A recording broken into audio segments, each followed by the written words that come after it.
Well, brethren, we who live in the United States have recently observed the national holiday known as Thanksgiving Day. Our Canadian brothers and sisters north of us observed their Thanksgiving on the second Monday of October, which is the time that's been appointed for them. The origin of our day down here in the States goes back to the fall of 1621, when William Bradford, who was the governor of the Plymouth colony, called for a day of thanksgiving and prayer after the colonists had completed their first harvest. After 1630, a day of thanksgiving began to be observed pretty much every year in the Plymouth colony from then on, from about 1630 on. Gradually, other New England colonies adopted the practice, and the custom then continued to spread and finally reached the southern states, approximately in 1855. So at that point, our president at the time, Abraham Lincoln, proclaimed a national holiday in 1863. In 1941, then, the Congress of the United States established the official day for Thanksgiving to be on the fourth Thursday of November. Prior to that, it was the last Thursday in November. Sometimes that would be a fifth Thursday. So he changed it, the Congress did, until the fourth Thursday. Now, unfortunately, when most Americans think of this particular holiday, they think of it as Turkey Day and extra football games. You know, that's the way it's viewed anymore. You watch the advertisements, everything about it. They have become so accustomed to the abundance that this nation possesses that they are no longer thankful just to have food on the table as the colonists were back in 1621. They are so oblivious to the real reason for the abundance that they're enjoying, something which was partially understood by President Lincoln at the time that he proclaimed Thanksgiving a national holiday. I would like to read from that proclamation, not everything, but from that proclamation that was given on April the 30th in 1863. And the President Lincoln stated, "We find ourselves in the peaceful possession of the fairest portion of the earth as regards fertility of soil, extent of territory, and salubrity of climate." He goes on a little later, "We find ourselves the, note, legal inheritors of these fundamental blessings. We toil not in the acquirement of the establishment of them." Then he goes on, "It is the duty of nations." But again, note, "We toiled not in the acquirement of the establishment of them." Keep that in mind. He goes on then, "It is the duty of nations as well as of men to owe their dependence upon the overruling power of God, and to recognize the sublime truth announced in the Holy Scriptures and proven by all history, that those nations only are blessed whose God is Lord." Then he continues a little later, "We have been the recipients of the choicest blessings of heaven. We have been preserved these many years in peace and prosperity. We have grown in numbers, wealth, and power as no other nation ever has grown. But, problem, we have forgotten God. We have forgotten the gracious hand which preserved us in peace, and multiplied and enriched and strengthened us. And we have vainly imagined in the deceitfulness of our hearts that all these blessings were produced by some superior wisdom and virtue of our own." That's what President Lincoln stated back in 1863. Now, although President Lincoln understood the connection of our national blessings to God, other than his acknowledgement here that we find ourselves the legal inheritors of the fundamental blessings, other than that, there is no other evidence indicating that he, whose name was Abraham, if you'll remember, understood what we in the Church of God know, that we are heirs of God's promise to the patriarch Abraham. Great physical blessings have come our way because we are the legal inheritors. This is the best time of year, I believe, to reflect on just how God has fulfilled that promise that he made to Abraham, despite the continuation of the recipients of those blessings to be just as guilty of ignoring God as those to whom President Abraham Lincoln spoke over, well, it would be today, 160 years ago, 1863, 160 years ago, since he made that statement. And he said, again, we have forgotten God. We have vainly imagined in the deceitfulness of our hearts that all these blessings were produced by some superior wisdom and virtue of our own. And that's certainly what you find in our nation today. That's what it is. There's this unbelievable arrogance that exists, even in our decline.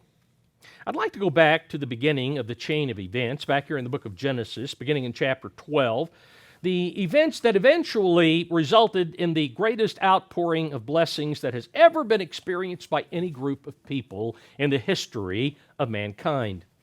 Here in Genesis chapter 12, verse 1, now the Eternal had said to Abram, "Get out of your country, from your family, and from your father's house to a land that I will show you. I will make you a great nation." Note that promise. "I will bless you and make your name great, and you shall be a blessing. I will bless those who bless you, and I will curse him who curses you, and in you all the families of the earth shall be blessed." God promised Abraham that he would be the father of a great nation. Makes it very clear here. If he did what he was told. We go on in verse 4, "So Abram departed as the Eternal had spoken to him, and Lot went with him. And Abram was 75 years old when he departed from Haran." Now, let's go over to chapter 13. It's the page over in my Bible. Verse 14, Genesis 13:14. "And the Eternal said to Abram, after Lot had separated from him, Lift up your eyes now and look on the place where you are, northward, southward, eastward, and westward. For all the land which you see I will give to you and your descendants forever. And I will make your descendants as the dust of the earth, so that if a man could number the dust of the earth, then your descendants could also be numbered. Arise, walk in the land through its length and its width, for I have given it to you." So we find that there was a definite land area that was specified to Abram. In chapter 15, we continue to find God's direction and promise to Abram. Chapter 15, verse 18, "On the same day the Eternal made a covenant with Abram, saying, To your descendants I have given this land, from the river of Egypt to the great river, the river Euphrates." The eventual land area that would be occupied by the descendants was expanded from the Nile River to the Euphrates. That's the total area that would be Israel. In chapter 17, then, we come to the time of making a covenant. When Abram was 99 years old, the Eternal appeared to Abram and said to him, "I am El Shaddai," or God Almighty, or Almighty God. "I am El Shaddai, the giver of gifts, of blessings. Walk before me," or Tanakh, "walk in my ways and be blameless. And I will make a covenant between me and you, and I will multiply you exceedingly." Then Abram fell on his face, and God talked with him, saying, "As for me, behold, my covenant is with you, and you shall be a father of many nations." So it goes from a great nation to many nations. "No longer shall your name be called Abram, but your name shall be Abraham, for I have made you a father of many nations," which is what the name means. He became a father of many nations, yet remember, the promise is still conditional at this point. Again, he says, "Walk before me and be blameless, and I will make this covenant." All right? Now, the time came, let's go over to chapter 22. The time came when God put Abraham to the test to see if he would be willing to do anything that God commanded him to do, which of course was to offer up his son Isaac as a sacrifice. And we find here in chapter 22 that Abraham proved that he would. So after God stopped him from killing Isaac as a sacrifice, here in verse 15 of Genesis 22, then the angel or the malach, the messenger of the eternal, this was God the Word that spoke to him at this point. The angel of the eternal called to Abraham a second time out of heaven and said, by myself I have sworn, says the eternal, because you have done this thing and have not withheld your son, your only son, blessing I will bless you. Not that I may, I will bless you. And multiplying, I will multiply your descendants as the stars of the heaven and as the sand which is on the seashore. And your descendants shall possess the gate of their enemies. In your seed all the nations of the earth shall be blessed because you have obeyed my voice. So the promise now becomes unconditional. His descendants would possess their enemies' gates, it goes on to say here. God no longer promises if you do, but rather because Abraham obeyed. It is now unconditional. Now, let's move on to chapter 26. Chapter 26, Abraham at this point has had Isaac, and now we are dealing with Isaac's life. Here in verse 1, there was a famine in the land besides the first famine that was in the days of Abraham. And Isaac went to Abimelech, king of the Philistines in Gerar. Then the Eternal appeared to him and said, do not go down to Egypt.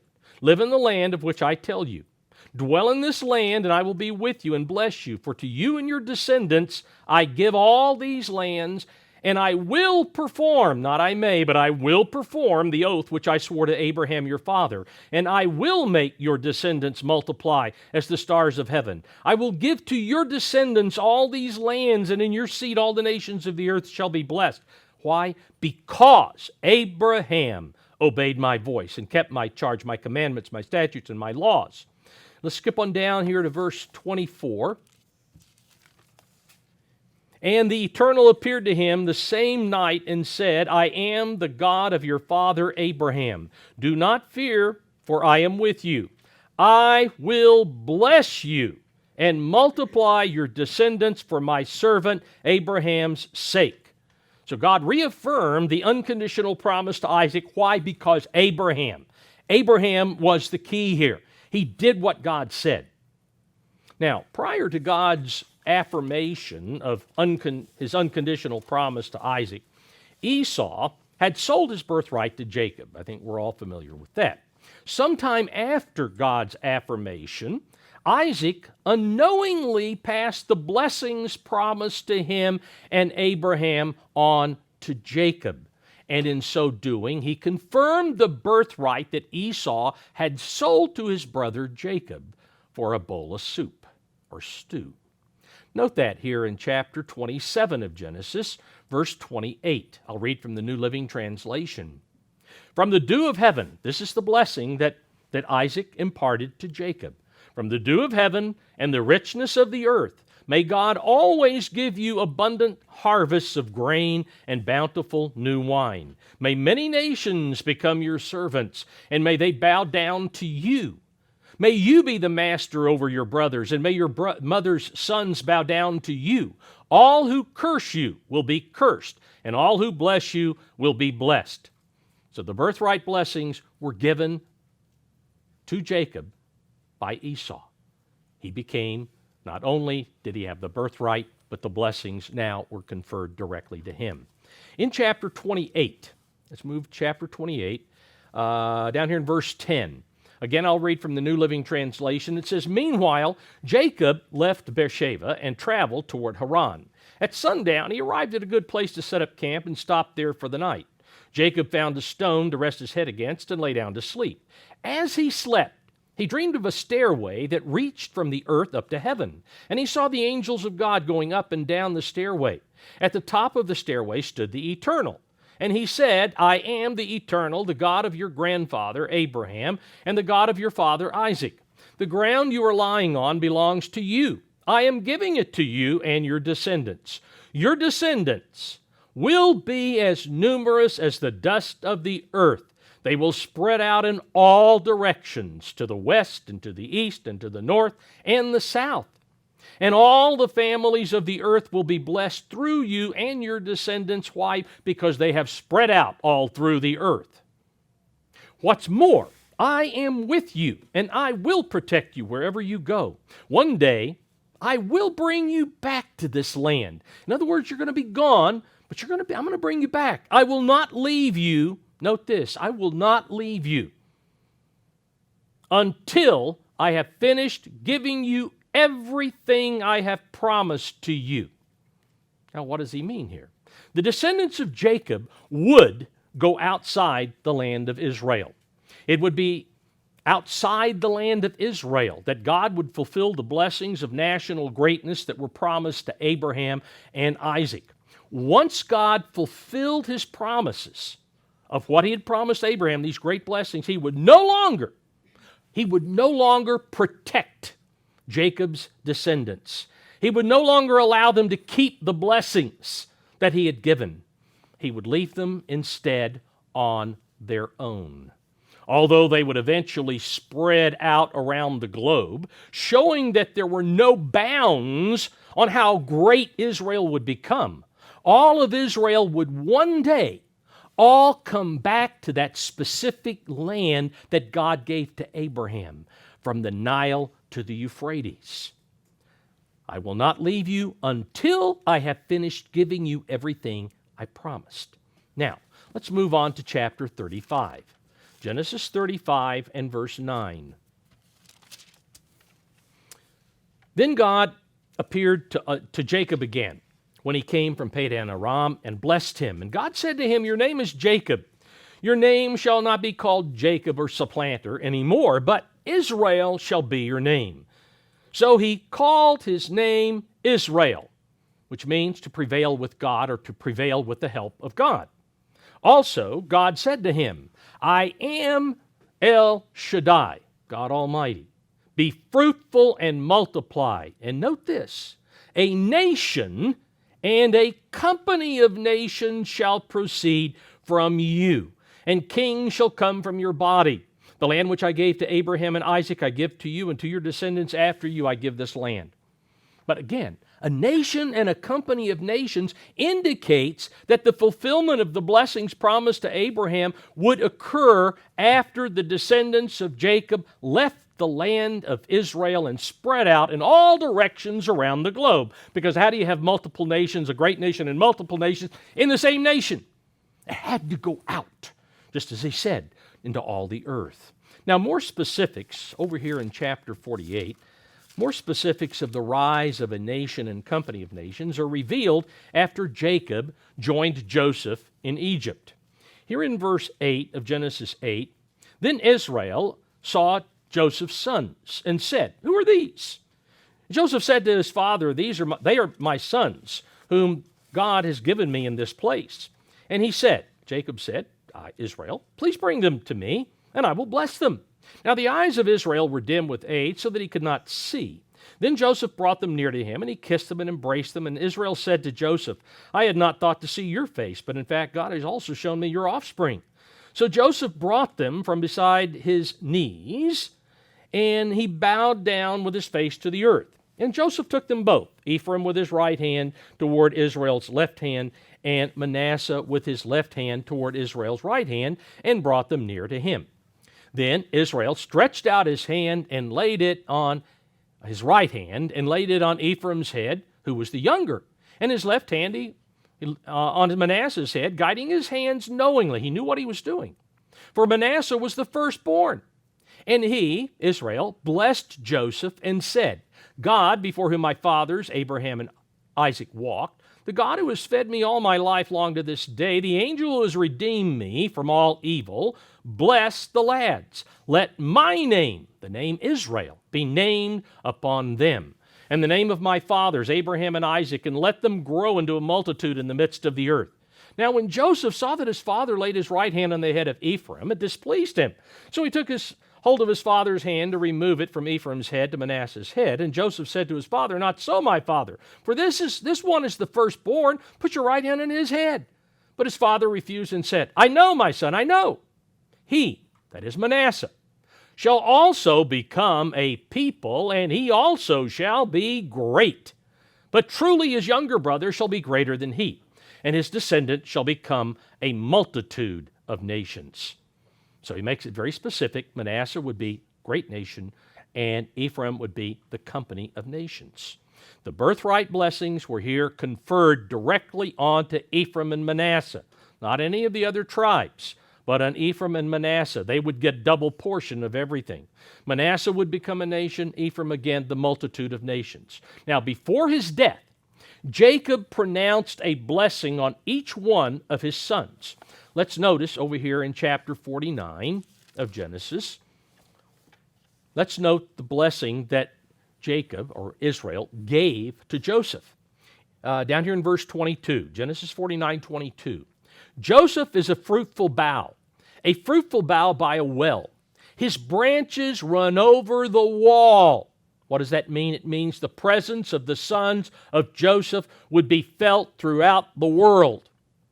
That's what that meant. That's what that blessing meant. Their influence would be throughout the world.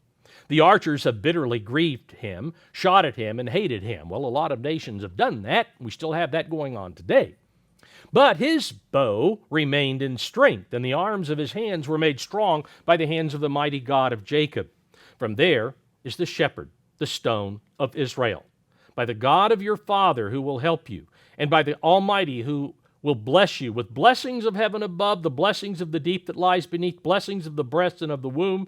The blessings of your father have excelled the blessings of my ancestors up to the utmost bound of the everlasting hills. They, all of these blessings, what? Shall be on the head of Joseph and on the crown of the head of him who was separate from his brothers.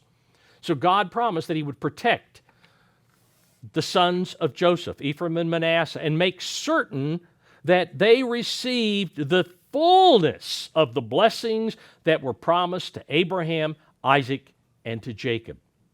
Now, about 260 years after this blessing that was given, Moses, before he died, blessed each of the tribes of Israel. Let's go over to Deuteronomy chapter 33. Deuteronomy 33. So Moses gave a blessing, which frankly, very close to the same one that Jacob gave to his sons. All right, down in verse 13, Deuteronomy 33:13, and of Joseph, he, Moses, said, blessed of the eternal is his land, with the precious things of heaven, with the dew and with the deep lying beneath, with the precious fruits of the sun and the precious produce of the months, with the best things of the ancient mountains, with the precious things of the everlasting hills, with the precious things of the earth and of its fullness, and the favor, and the favor of him who dwelt in the bush, or the New Living Translation better brings out, the favor of him who appeared in the burning bush, which of course was God the Word. Let the blessing come on the head of Joseph and on the crown of the head of him who was separate from his brothers. His glory is like a firstborn bull, and his horns like the horns of the wild ox. Together with them, that is, with those two horns, he, Joseph, shall push the peoples to the end of the earth. They, the two horns, are the 10,000s of Ephraim, and they are the thousands of Manasseh. So the horns represent Ephraim and Manasseh. Ephraim became greater due to carving out an empire over many nations, which remained under Ephraim's control. Manasseh was never interested in empire. Never were they interested in empire. They were interested in being one nation once the nation was forced on them, as history shows. Now, although God began to fulfill his promise to Abraham by bringing Israel into the land of promise, he refused to follow through at that time with the blessings. Due to the sins of the nation of Israel, God put a hold on delivering to Abraham's descendants all of those blessings that he had promised to give. In Leviticus 26, I won't go back there, we're familiar with the passage, but in Leviticus 26, Blessings and Cursings chapter, if you'll remember, God stated that he would delay the fulfillment of the blessings that were promised for a period of 7 times. He repeated that several times. 7 times it would be delayed. Now, a time, as we know, is 1 prophetic year. Time times half a time is 3.5 years. All right? So a time is a prophetic year. When God withholds the fulfillment of a promise, however, he bases the length of that hold on the day for a year principle found in Numbers 14 and Ezekiel chapter 4. The length of 7 times refers to 7 times the number of days in a prophetic year, which of course is 360, not 365, but there's 364 and a half. No, it is, it is a period of 360. That's a prophetic year. So, when connected with the day for a year principle, this means 7 times 360 days, which would be then a day for a year, which brings us to 2,520 years, 2,520 years. Ephraim and Manasseh were removed from the land of Israel, what hadn't already left during that time. They were removed from the land of Israel by the Assyrian Empire between 721 and 718 BC. That's when the rest of them were gone. The Assyrians took the rest of the 10 tribes in the north, took them out of there. That was the start of the time of delay. The end of the delay, 2,520 years later, was AD 1800 to 1803. Okay, exactly 2,520 years later. At that time, the 2 sons of Joseph, who were adopted by Israel, remember, let my name be named on them. That was an adoption. They were adopted by Israel and given his name Israel. They began in 1800, between 1800 and 1803, began receiving the great blessings of increased population, possession of the gates of their enemies, possession of the most fertile lands on earth, and control of the greatest store of natural resources on the face of the earth. Beginning right there, at that point, exactly 2,520 years later. In AD 1800, the United States and Britain were fairly insignificant among the major nations of Europe. You look at France, Napoleon was rising. France was very powerful. Spain was still fairly powerful despite 1588, and the Spanish Armada being defeated and all of that. But anyway, they were not the greatest nations on earth at the time. They were, at least Britain was still pretty much the tail end of the first British Empire, so they were still considered something, but they were not what they became. Beginning, again, at that moment, during that first part of the 1800s, and continuing for the next 6 to 7 decades, a miraculous reversal occurred. It was during that period that the fulfillment of the promise made to Abraham began emerging. To better appreciate this particular miracle, I'd like to review today some of the historical material on the growth of the British Empire and the United States. As we do go over some of these things, we'll find that it's dumbfounding to discover that the birth and the existence of these 2 world powers did not stem from imperialistic ambitions by either one of them, but rather their growth, their greatness was forced on them by God Almighty because He made a promise to Abraham. Now, first, we need to recount that God promised Abraham descendants that would number as the stars of the heaven, as the dust of the earth, the sands of the seashore. The great population growth of Britain was largely responsible for the incredible growth of the Company of Nations during the 1800s. I'd like to read from A History of the English-Speaking Peoples by Winston Churchill. This is book 4 of the 4-part series that he did, on page 76. Churchill writes, occupation of the empty lands of the globe was violently accelerated by the fall of Napoleon. The long struggle against France had stifled or arrested the expansion of the English-speaking peoples, and the ships and men who might have founded the Second British Empire had been consumed in 20 years of world war. A generation of men and women had toiled or fought in their factories or on their farms, in the fleets and in the armies, and only a very few had had either the wish or the opportunity to seek a new life and new fortunes overseas. Their energies and their hopes had been concentrated on survival and on victory during that period of war there in Europe. There had been no time for dreams of immigration, and no men to spare if it had been possible. Suddenly, all this was changed by the decision at Waterloo. Once again, the oceans were free. No enemies threatened in Europe. Ships need no longer sail in convoy, and the main outlines of the continents had been charted. Once more, the New World offered an escape from the hardships and frustrations of the old. The war was over. Fares were cheap and transport was plentiful. The result was the most spectacular migration of human beings of which history has yet had record, and a vast enrichment of the trade and industry of Great Britain. Of course, the process took time to gather way, and at first the flow of immigrants was very small. But the road had been pointed by the grim convict settlements in Australia, by the loyalists from the United States who had moved to Canada, and by traders, explorers, missionaries, and whalers all over the temperate zones of the earth.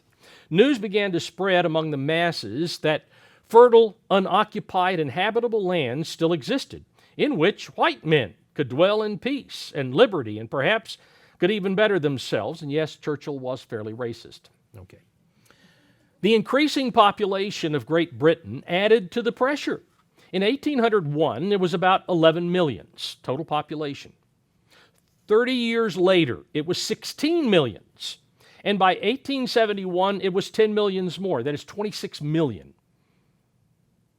Fewer people died at birth or in early childhood, and it has been established by a recent authority that despite the Industrial Revolution, London was a healthier place to live in than rural Prussia or Bourbon Paris.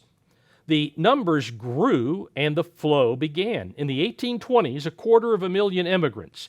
In the 1830s, 500,000. By the middle of the century, that is 1850, 1.5 million. Until 65 years after Waterloo, no fewer than 8 million people had left the British Isles, that little area there. The motives, methods, and charter of the movement were very different from those which had sustained the Pilgrim Fathers and the Stuart plantations of the 17th century. Famine drove at least 1 million Irishmen to the United States and elsewhere. Gold lured hardy fortune hunters to Australia and to the bleak recesses of Canada, where they discovered a more practical, if less respectable, El Dorado than had dazzled the Elizabethan adventurers. Hunger for land and for profits of the wool trade beckoned the more sober and well-to-do. All this was largely, note this, all this was largely accomplished in the face of official indifference and sometimes of hostility. That is, the government was not in favor of what was going on. The American War of Independence had convinced most of the ruling classes in Britain that colonies were undesirable possessions. They did not even have a departmental Secretary of State on their own until 1854. The government was interested in strategic bases, but if ordinary people wanted to settle in the new lands, then let them do so. It might cure unemployment and provide posts for penniless noblemen, but the sooner these communities became completely independent, the better and cheaper for the taxpayer in England. Anyway, Greece was more interesting news than New Zealand, and the educated public were much more concerned about the slave trade than the squalors of the immigrant ships. Thus, as in India, the Second British Empire was founded almost by accident, and with small encouragement from any of the main political parties. Government really was not pushing this. They were not trying to be imperialistic. They just wanted trade. They wanted to get goods from the East. They wanted things coming over from the islands in the Caribbean, all that sugar. That's what they were after. They didn't care about ruling over all of that territory. History reveals the accuracy of this allegation made by Winston Churchill. I'd like to look, first of all, very briefly at Canada. Okay, Canada. Now, during the 8 years of peace in Europe between France and England after the War of the Austrian Succession, which was, 1740s to 1750s in there, the two nations, France and Britain, were engaged in fighting for empire in North America. You know, the French Indian Wars and all of those things back in when they taught history. Today, young people are totally ignorant. And it's been done on purpose. Shame, but it's been done on purpose. Anyway, while they were engaged in fighting for empire in North America, they were also fighting for dominance in India on the other side of the world.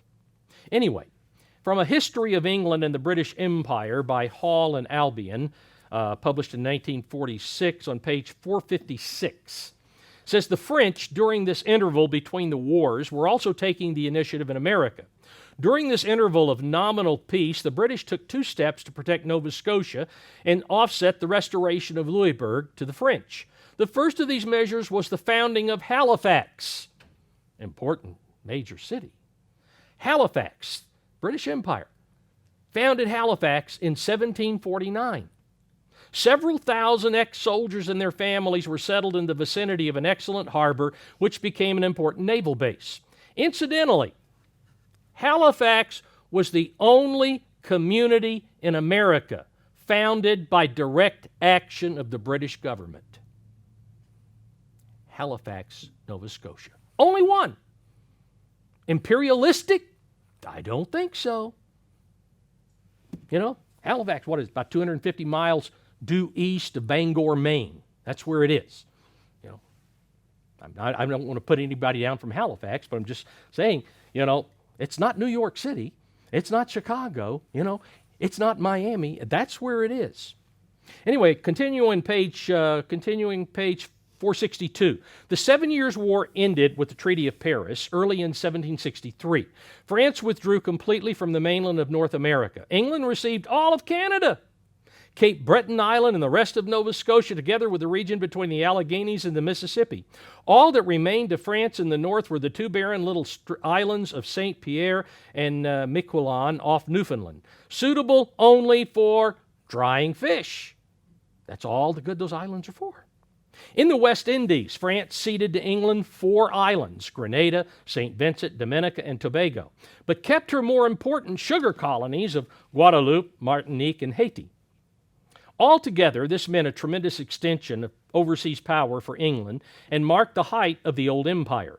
The old French colonial empire had virtually disappeared, and France, moreover, had received a setback as a commercial and maritime power. Yet the peace terms were unpopular in England. You know, the settlement was unpopular. They got all of Canada. But nope.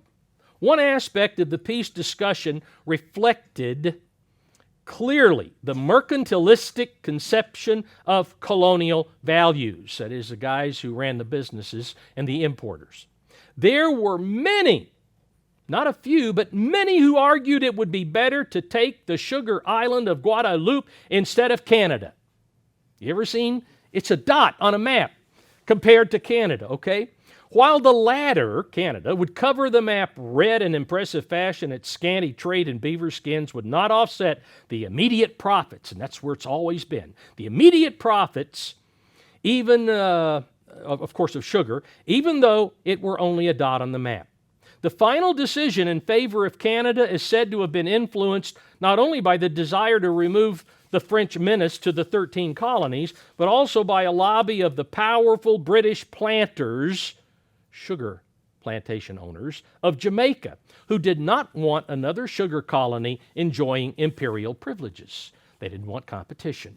Notice, that's the only reason Canada was not retained by the French, except for that Quebec thing up there. Anyway, the British did not seek empire for controlling nations. Their objective was to establish protection for their trading posts, which sent goods back to England. That was the whole thing. This is clear when you check out the historical record regarding Britain's relationship with India. In 1600, Queen Elizabeth I granted a charter to the East India Company. At that time, Portugal, of all places, Portugal was a maritime, just like the Dutch and so forth, the Spanish. And so the Portuguese at that time controlled the islands, the 7 islands on the west shore of the Indian subcontinent called Bombay. There were 7 islands. Bombay was what it was known as. Well, in 1661, Bombay was ceded, that is, given to Britain as part of the marriage arrangement. It was a dowry by the King of Portugal, who owned or controlled the Bombay, when Charles II of England married his sister. The dowry was Bombay. You're going to get Bombay, because I have no use for those islands there. So then in 1668, 7 years later, the King of England then leased Bombay to one of the major trading groups there in England, the British East India Company. And so it became property, if you will, at least leased by a commercial endeavor. From Churchill's History of the English-Speaking Peoples, Book 3, on page 176, he says, the 18th century saw a revolutionary change in the British position in India.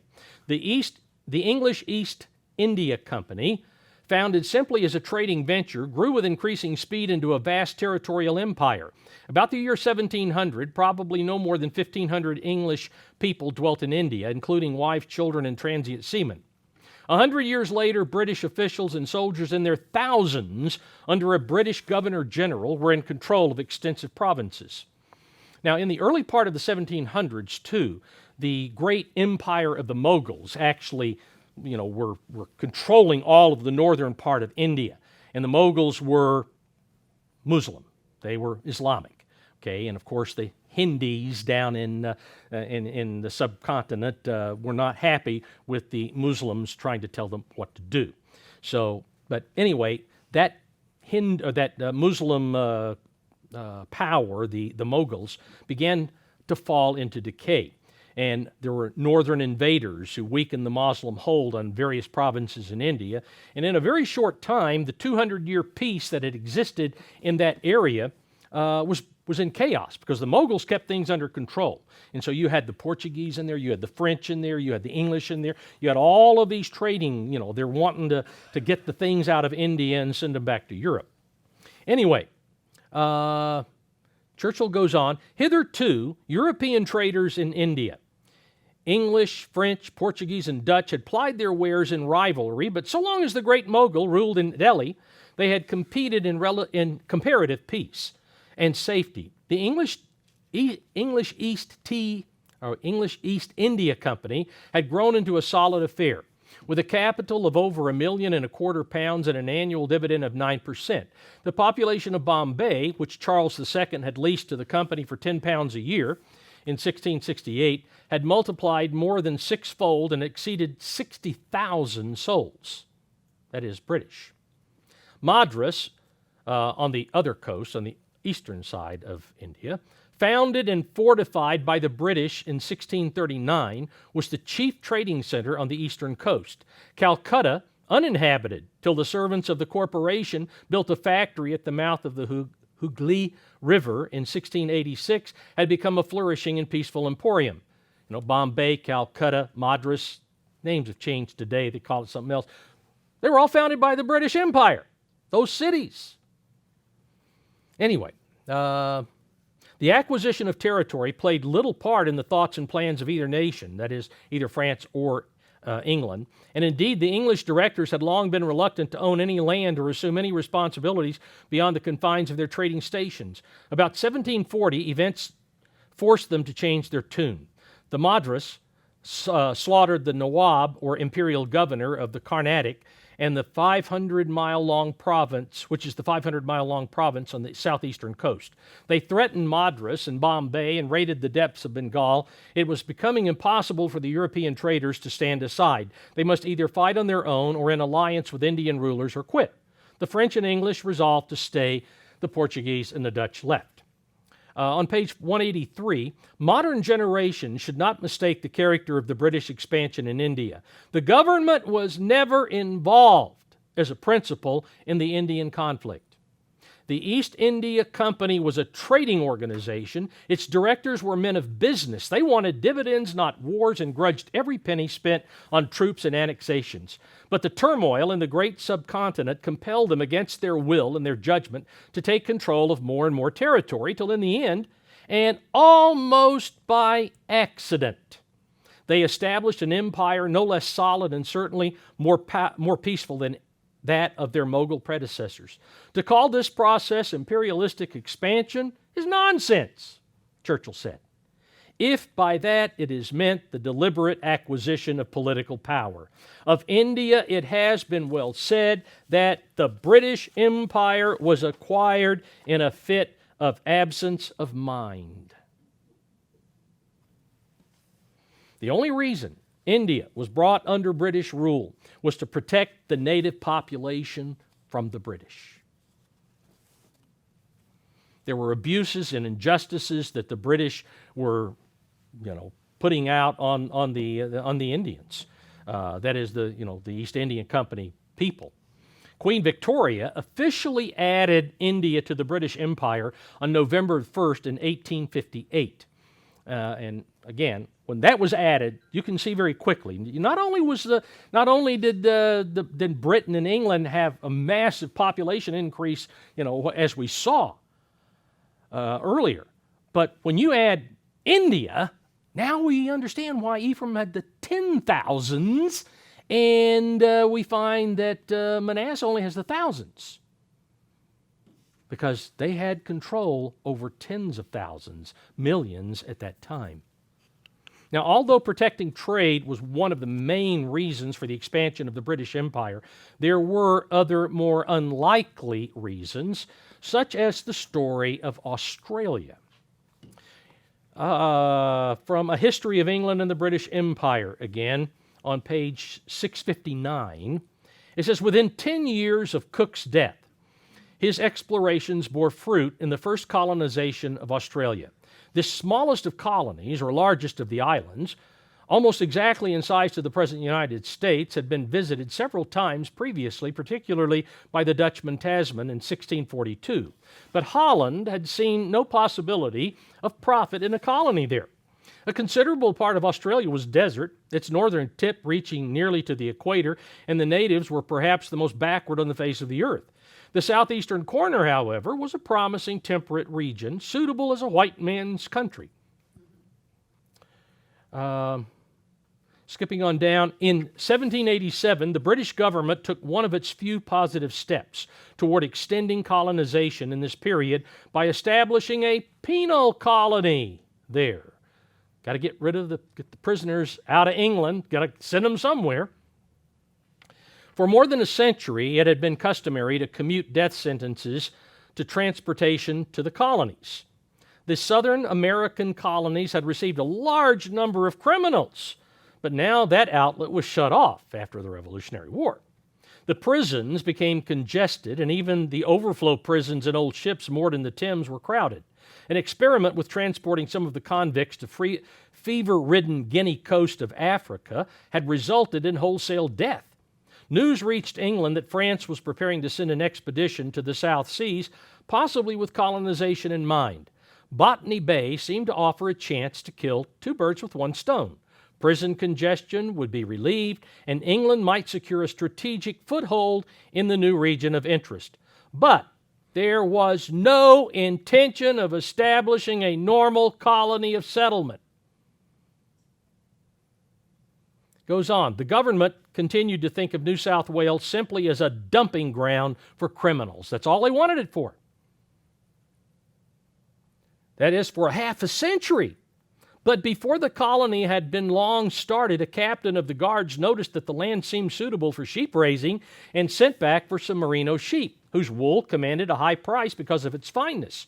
From that day dates Australia's main source of livelihood. That was the time this was written in 1946. Now, continue on page 663. In 1851, boom days suddenly came to Australia. Just as the keen eye of an army captain had laid one foundation of Australian prosperity by deciding that the land looked good for sheep raising, so now a prospector, fresh from the mad gold rush in California, decided that there might be gold in the hills of New South Wales. He was right. Gold was found not only at Bathurst, but also in various other parts of Australia. All normal work stopped. Sheep raisers, storekeepers, clerks, and laborers all dashed to the gold fields to try for sudden riches. The clipper ships, which had been built for the California gold rush, now brought new hordes of adventurers to Australia, and for a while there was difficulty in absorbing the wild swarm of riotous newcomers. But as in the case of California, prosperity and increased population resulted. There were barely 250,000 colonists in Australia at the beginning of 1851. Within a decade, an additional 500,000 had joined them. The colony of Victoria alone jumped in 5 years from 70,000 to 333,000 inhabitants. The discovery of gold, it was said, precipitated a colony into a nation. The story of Australia's neighbors' entry into the British Empire was similar to that of India. From A History of England and the British Empire again, this time page 664.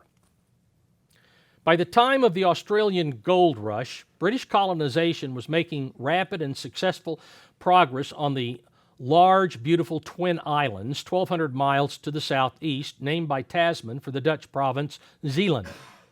Cook had visited them in 1769 and had noted the fertility of the valleys among the mountains. With their temperate and healthful climate, they were ideally suited for what they eventually became, the most characteristically British of all the overseas colonies of settlement. But New Zealand was far from that in the first quarter of the 19th century. Several thousand lawless whites had drifted to the islands, whalers, traders, escaped convicts, of course from Australia, and other unregulated and irregular elements, held down by no law or authority and engaged in high-handed transactions with the native Maoris.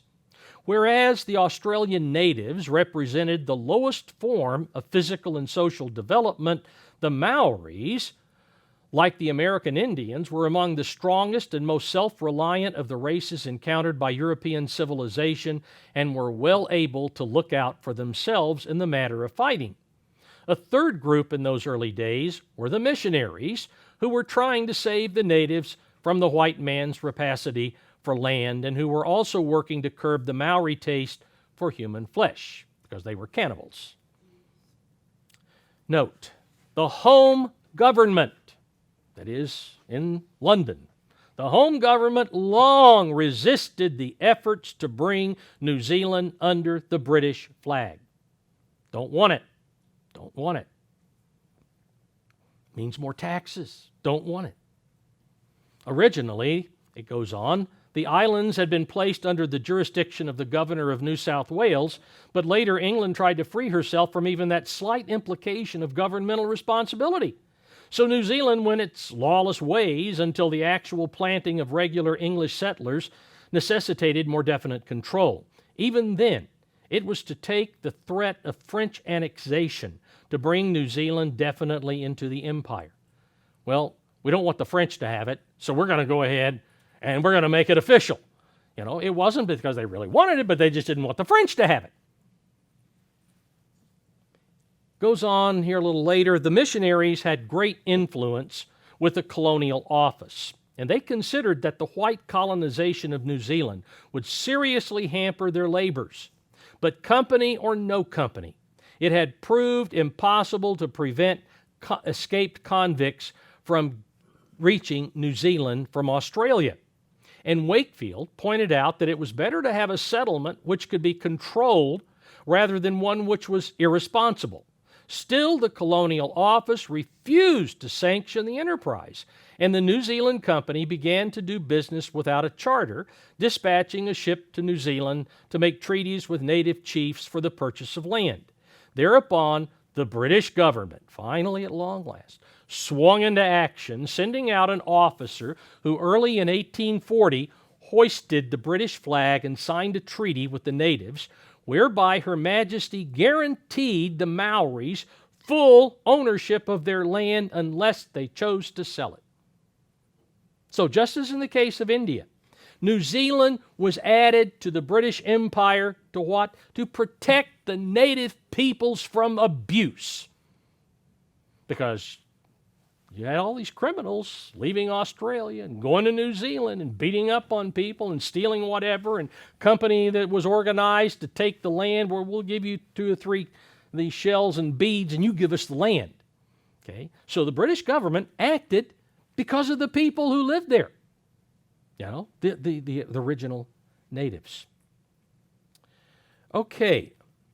I'd like to look at one more addition to the British Empire, which was initiated without any official sanction of the British government. It was initiated that way. I mean, eventually the British agreed to it. But from a history of England and the British Empire, I want to read about Suez Canal. This is on page 705. It says, a first step toward a more aggressive foreign policy was the purchase in 1875 of a large block of Suez Canal shares for the British government. These shares belonged to the ruler of Egypt, the Khedive Ismail, who was a nominal vassal of the Sultan of Turkey. His predecessor, Said, had received them in return for the grant of a franchise to the French company, which completed the canal in 1869 under the supervision of a French engineer and for providing enforced Egyptian labor in its construction. All right, so here are all these shares for the Suez Canal, and this Arab has them, and he wants some money. And so he's going to sell these shares. Well, it says Ismail was now bankrupt, and the French bankers were not eager to advance more money to the spendthrift monarch. Disraeli, who of course was the British Prime Minister, in that particular time, the latter part of the 1800s, Disraeli saw his chance without consulting Parliament. Okay, he does this all on his own. Without consulting Parliament, he asked the great Jewish banking house of Rothschild for nearly £4 million with which to purchase Ismail's canal shares. When questioned as to the security, he replied, the British government. Disraeli received the money, bought the shares, informed the Queen that they belonged to the British Crown, and then sought parliamentary sanction for what he had done. Just do it and ask for forgiveness rather than ask for permission and not get it. That was Disraeli's motto. It was an audacious act, but Parliament approved. The shares were to prove immensely profitable, although they did not give Britain actual control of the canal company. The purchase was to lead to the British occupation of the Nile Valley, which, of course, was very important. This personal act of the British Prime Minister led the way to the British control of the Middle East until after World War II. Remember, 1918, Allenby crosses, takes control of the area of Israel, and of course the Nile Valley, very important before World War II, because had the British not been there, Rommel would probably have gone all the way into the glorious land and completely upset the prophecy in Daniel 11. But the British would not let him advance to the east. Anyway, God's hand was in this as well. Now, I'd like to notice that some of the United States, Manasseh, wasn't any different from his younger brother. First, I'd like to look at the Louisiana Purchase and how desperately the United States wanted that property. From a history of the English-speaking peoples, again, from Volume 3, page 288. In the summer of 1802, France compelled the Spaniards to close New Orleans, as it's correctly pronounced, to close New Orleans to American produce.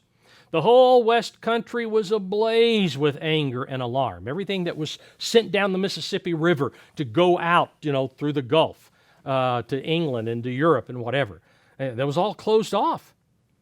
As Jefferson wrote to his envoy in Paris, there is on the globe one single spot, the possessor of which is our natural and habitual enemy. It is New Orleans, through which 3/8 of our produce must pass to market. That is, it was New Orleans, controlled by the Spanish, which then was ceded over to the French. James Monroe, who was appointed as a special envoy by Jefferson, James Monroe, and of course, we know he became president a couple of presidents later. He was now sent on a special mission to Paris to try to purchase Louisiana, or at least New Orleans, from the French. If we just buy that town, which blocks the way to the Gulf. Let me skip over. With dramatic swiftness, Napoleon abandoned all hopes of American empire, and to the astonishment of the American envoy, offered to sell all the Louisiana territories which Spain had ceded to France. Monroe arrived in Paris in time to complete the purchase, and for $15 million, Louisiana was transferred to the United States.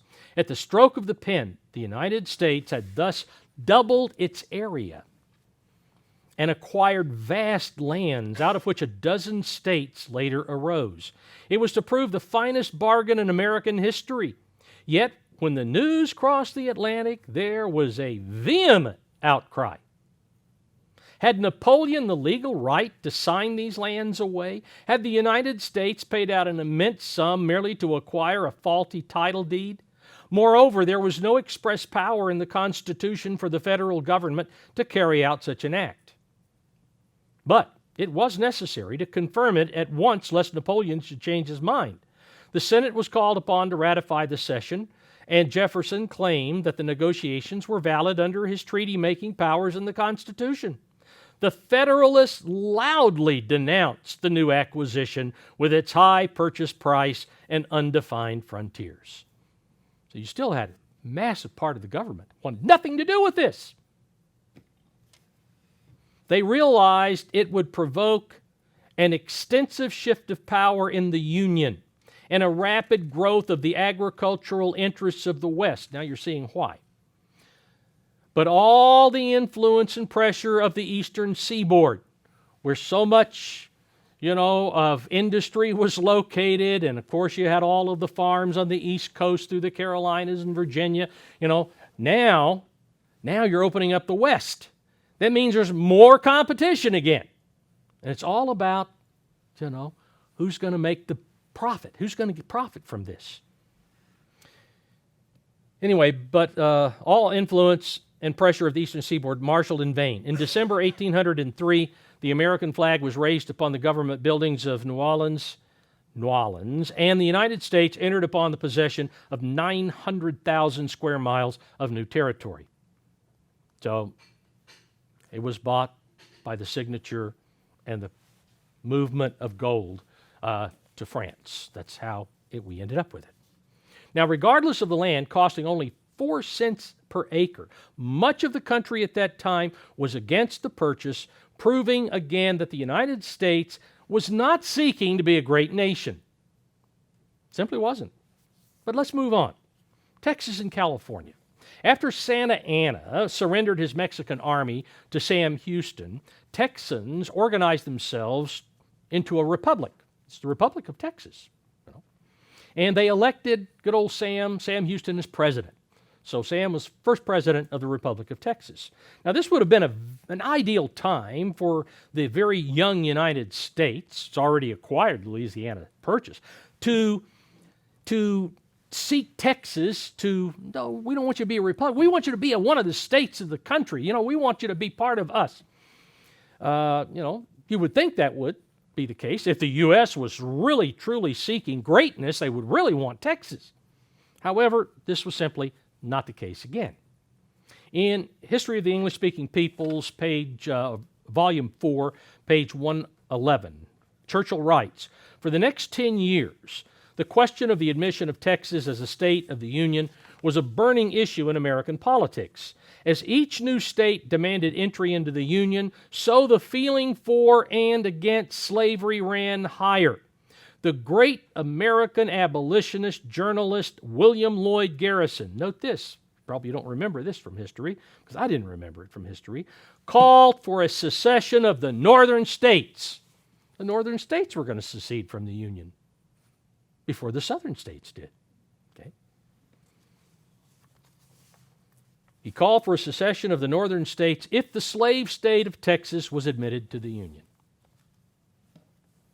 Now, once Texas was admitted to the Union in 1845, it became necessary to convince Mexico that it was a legitimate action. They weren't real happy about it. We know about the Alamo, of course. Due to the pressure of President James Polk on Mexico, a war broke out between the United States and Mexico in 1846.